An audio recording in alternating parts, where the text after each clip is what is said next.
Na asema tena, siamini kabisa kama kuna vyombo Tanzania, kwa maana ya jeshi la polisi au idara ya usalama wa taifa au magereza au jeshi lolote, wanaofanya kazi kwa mitindo hii. Siamini. Narudia tena, siamini kama kuna chombo cha dola Tanzania kinaweza kufanya kazi kwa mtindo huu, kwa sababu Afrika Mashariki na Kati, vyombo vyetu vya dola ni kati ya vyombo mahiri zaidi kuliko vyombo vingine vyote. Na siamini chombo cha dola eti kwenda kumchukua mtu kwenye hoteli na mkajitambulisha kwamba ni chombo cha dola, alafu huyo mtu akaondoka, alafu akaokotwa ametupwa, si watasema ni nyie? Hakuna chombo cha dola ambacho kwa Tanzania ninachokiona mimi kinaweza kikafanya mambo ya kijinga kama haya. Hakipo. Kwa hiyo mimi inanipelekea kuwaza mambo mengi sana. Kwanza, imeleta matatizo sasa. Kwa mfano, ninasikia mimi rais wetu anatukanwa kule Kenya, wanamtukana rais. Alafu yule aliyechukuliwa anasema eti alikuwa anapigwa, anaambiwa sema asante Samia. Hivi kweli kuna chombo cha dola kwa maana ya polisi au idara ya usalama kinaweza kuwa kinampiga mtu alafu kinamlazimisha kusema asante Samia? Kwa nini image au sura ya rais wa Tanzania inaharibika kwa kiwango hiki? Why? Na ni kwa nini tuko kimya? Tunaona, mnajua, watu wote mnajua kwamba kwenye economic diplomacy kuna mambo mawili. Kuna mahusiano na kuna biashara. Sasa mahusiano ya nchi na nchi yanapoharibika, biashara itakwendaje? Italeta matatizo makubwa kabisa. Na mpaka sasa umefika wakati tunaongelewa kwenye mitandao nchi yetu kama ni mahala pa hatari. Hii inaathiri mambo mengi sana. Kwanza inaathiri utalii wetu. Watu wanaanza kuona Tanzania si mahala salama. Mtu unaweza kuchukuliwa kwenye hoteli na ukatupwa. Watu wanaanza kuona Tanzania sio mahala salama. Why? Mtu unaweza kuchukuliwa ukatupwa na watu wanaojitambulisha watu wa vyombo. Mimi nataka niseme, lengo langu la kuongea ni kusema mimi sikubaliani na vitu hivyo 100%. Hivi vinaitwa vya kijinga, havifai kutajwa kwenye jamii ya Tanzania. Na pengine mtu ataniuliza, wewe ni mbunge, kwa nini hujaongea bungeni? Watu wanasipenda kusema hivyo. Leo bungeni kuna dakika za kikanuni za kuongea, dakika 10 mpaka 14 tu. Huwezi kuweka hoja kama inayotaka kuiweka. Hata ukiongea kwenye kamati, uwe kwenye kamati husika. Lakini pia leo siongei kama mbunge. Anayeongea hapa ni mtu yule yule, lakini siongei kama mbunge.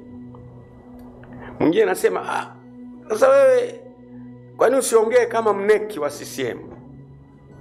Ni kweli mimi ni mneki wa CCM, ila leo siongei kama mneki wa CCM. Mwingine anasema, wewe ni askofu, kwa nini usiongee kama askofu? Leo siongei kama askofu. Leo naongea kama Mtanzania. Kabla ya uaskofu, kabla ya uneki, kabla ya ubunge, utanzania nilikuwa nao. I am talking as a citizen of my country. Naongea kama raia wa nchi yangu Tanzania, kwamba utekaji katika nchi yetu haukubaliki hata kidogo. Nataka mtu awazi. Hebu jaribu kuwaza mama yako mzazi aliyekuzaa, au kaka yako mzazi, kaka yako, watu wanakuja kumchukua ndani ya nyumba, wanaondoka naye alafu haonekani. Mimi siongei kwamba wale wanaopotea wana makosa au hawana makosa. Makosa yao siyajadili, kwa sababu sio kila kosa adhabu yake ni kifo au kutekwa. Kwa mfano, wewe una mwanao na mtoto wako kabisa amekosea, labda ametukana serikali au amefanya uhalifu, amefanya hivi. Taratibu zinazotumika ni kumchukua mtu huyu, kumarrest, kumpeleka mahakamani, ahukumiwe na mahakama. Sio adhabu ya kila mtu ni kupotea. Hapana, hili jambo halikubaliki kabisa. Na sasa ni nani anayefanya haya mambo sasa? Hii ndiyo hoja yangu. Kumbuka hoja yangu mimi ni utekaji na ushauri kwa taifa. Ni nani anayefanya haya mambo? Je, ni jeshi la polisi? Jeshi la polisi nalo lijua haliwezi kufanya hivi. Je, ni idara ya usalama wa taifa? Idara yetu ya usalama wa taifa ni watu very intelligent, hawezi kufanya hivi. Je, ni jeshi la wananchi? Jeshi la wananchi haliwezi kufanya hivyo. Je, ni magereza? Magereza haliwezi kufanya hivyo. Huwezi kwenda kumchukua mtu nyumbani, kumchukua mtu kwenye hoteli na ukajitambulisha kwamba wewe ni polisi, halafu mtu akaokotwa ametupwa. Sisi wote watasema ni wewe. Hakuna mtu mwenye uwezo wa kufanya hivyo. Lakini matokeo yake, notion iliyopo ni mzigo wote unapelekwa kwenye vyombo vya dola. Vyombo vya dola vinachafuka, rais anachafuka, nchi inachafuka, na sisi tunachafuka. This matter cannot be accepted kwenye nchi yetu. Haliwezi kukubalika. Ndio maana mimi nimeamua niongee kama Mtanzania. Narudia tena, naongea kama Mtanzania. Hili jambo haliko sawa sawa. Sasa nataka nishauri ufumbuzi wake. Si kweli, na nasema tena si kweli kwamba vyombo vyetu pia havina habari kabisa na kinachoendelea. Hiyo si kweli. Si kweli. Mimi nashauri mambo yafuatayo. Hii orodha ya waliotekwa ninayo hapa yote, mmoja na mahali potekewa. Nina peji kama peji 18 hivi za watu 83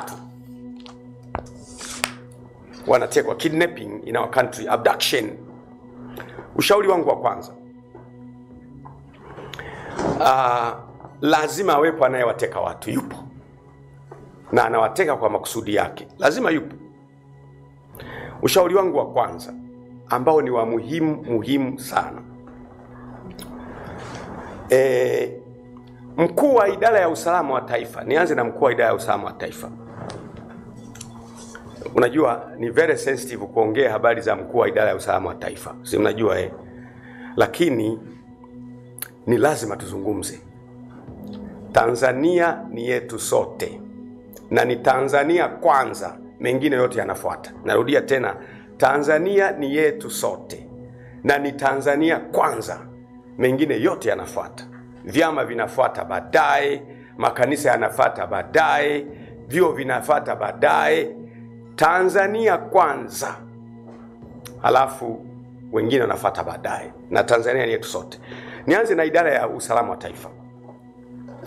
Idara ya usalama wa taifa, mkuu wake, mkurugenzi wake mkuu, kwa mujibu wa sheria ya idara ya usalama wa taifa ambayo tuliipitisha bungeni, nafikiri ni sheria namba 1 ya mwaka 2024. Sheria ya idara ya usalama wa taifa ni kwamba mkuu wa idara ya usalama wa taifa anateuliwa na rais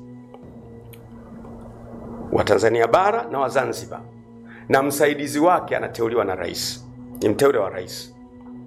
Na kwa ujumla wake kwamba kiongozi mkuu wa idara ya usalama wa taifa na wa pili na wa tatu na wa nne, hawa wote kusema kweli wanapatikana kutokana na mapenzi mema ya rais wa nchi. Hiyo ni kweli. Mapenzi mema ya rais wa nchi. Inaweza isiwe moja kwa moja, lakini ni wateule wa rais wa nchi. Sasa, na vile vile kama rais wa nchi akijisikia kwa sababu za maslahi ya nchi au ya uongozi hakutaki, pia wanaondolewa na kiongozi wa nchi. Wanateuliwa na kiongozi wa nchi na wanaachishwa kazi na kiongozi wa nchi. Vile vile kwenye jeshi la polisi, mkuu wa jeshi la polisi IGP naye vile vile anateuliwa na mkuu wa nchi, lakini pia anaondolewa na mkuu wa nchi.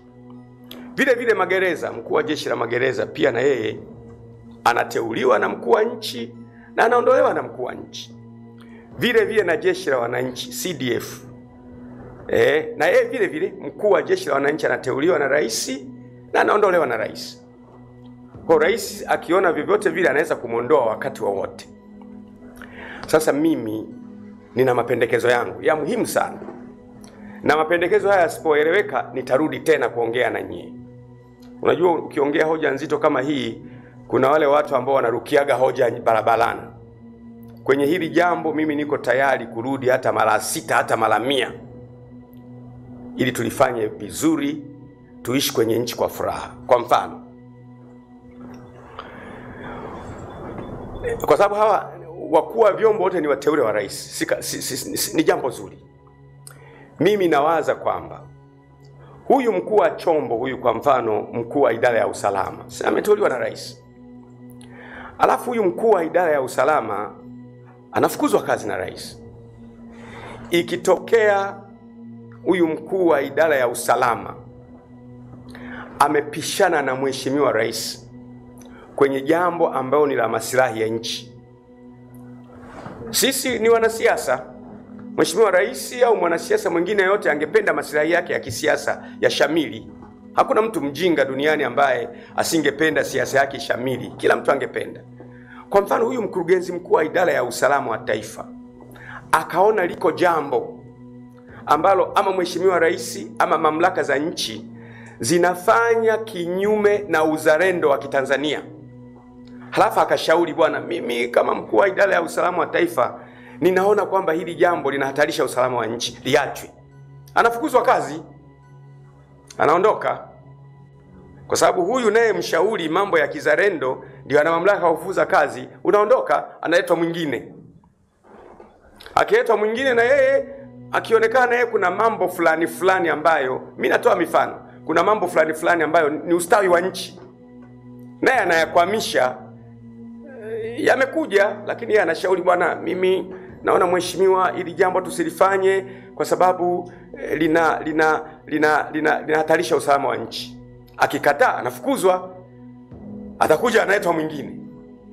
Na yeye anaambiwa, bwana, tunaelekea hivi, lakini yeye kwa profession, kwa taaluma yake, anaona hili jambo kwa usalama wa nchi, kwa uzalendo wa nchi, kwa future ya nchi haliko sawa.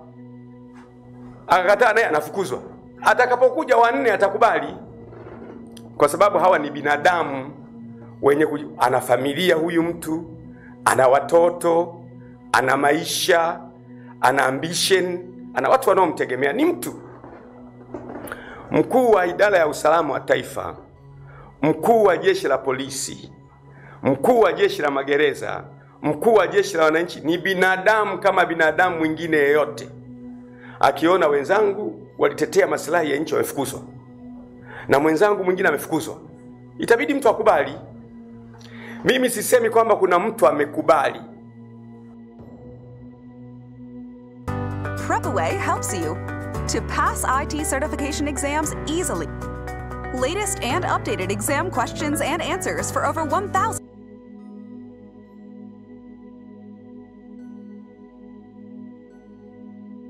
certification exams. Kuacha kutetea uzalendo wake akawatetea wanasiasa. Mimi nakupa mfano kwamba atakubali. Nikupe mfano kwa mfano, nikupe mfano. Ni mifano hii, naomba nielewe vizuri.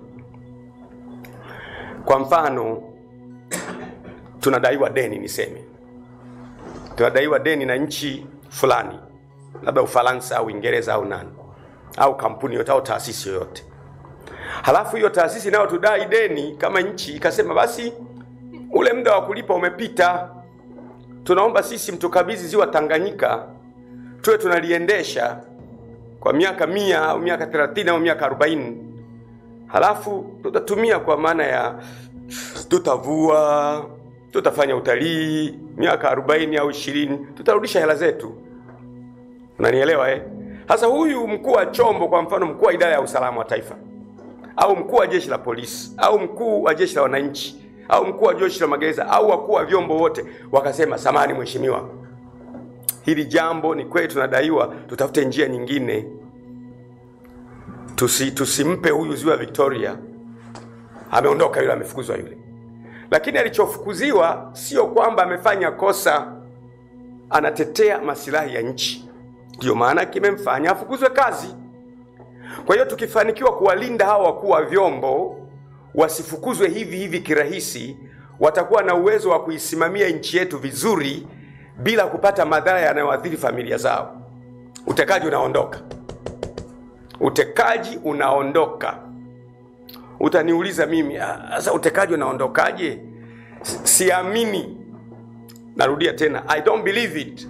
Siamini kama watu wanaotoweka hawa eti vyombo vinakuwa havina taarifa kabisa 100%. Siamini. Na kama ndivyo hivyo kwamba vyombo havina taarifa kabisa, basi tunaishi kwenye nchi ambayo ni hatari. Lakini mimi siamini. Kama nilivyosema, vyombo vyetu ni very competent. Idara ya usalama wa taifa very competent. Polisi wetu wazuri. Jeshi letu la wananchi ni zuri. Lakini mahala ambapo wakuu wa vyombo hapa wanafuatilia jambo, halafu wakakumbana na wanasiasa sisi na mamlaka za kisiasa, kwa maana ya rais labda ana interest nalo, halafu mkuu wa chombo akasema bwana, mheshimiwa rais, bwana hii tuliache, anafukuzwa. Anaitwa mwingine, bwana hili tuliache, anaondoka, anafukuzwa mwingine. Wakifukuzwa 3, 4, 5, atakayekuja wa 6 au wa 5 atakubali.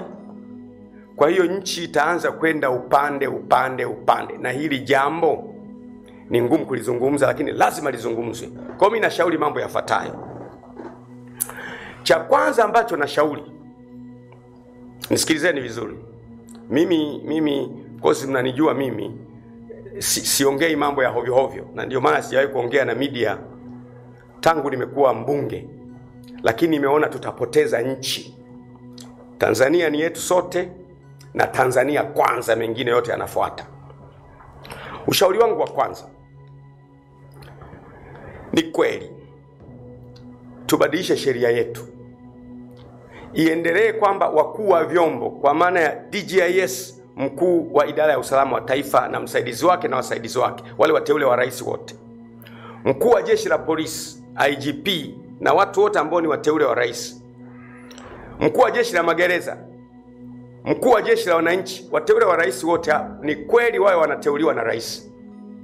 Lakini wakitaka kutoka, sababu zao za kutolewa zipelekwe kwenye kamati ya bunge ya usalama na mambo ya nchi za nje, kwamba huyu bwana nilimteua mimi, lakini nataka kumtoa. Zionwe sababu hizo, tuone kwamba je, huyu hatolewi katika nafasi yake kwa sababu ya uzalendo aliofanya.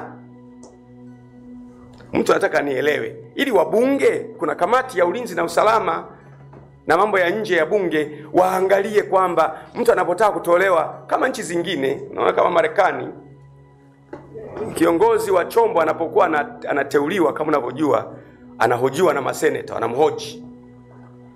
Na sisi tufike mahali kwamba kiongozi wa chombo anapotaka kuondolewa, sababu za viongozi wakuu wa vyombo ambao ni wateule wa rais, kama DGIS na aliye chini yake na aliye chini yake, na mkuu wa jeshi la polisi na wale wote ambao ni wateule wa rais, na magereza na jeshi la wananchi wateule wa rais, umteue sawa, ili tulilinde taifa. Unapotaka kumtoa, sababu za kumtoa yule mtu ziletwe kwenye kamati ya ulinzi na usalama na mambo ya nje ya nchi ya bunge, kwamba huyu bwana tunataka kumtoa, lakini sababu za kumtoa ni hizi hapa, ni hizi hapa, ni hizi hapa, ni hizi hapa, ni hizi hapa, ili kusudi tuone, je, huyu mtu hatoki kwa sababu ameitetea nchi yetu? Huyu mtu hatoki kwa sababu ametimiza wajibu wake wa kitaaluma katika kuisaidia nchi yetu iwe bright? Hiyo itatusaidia sana.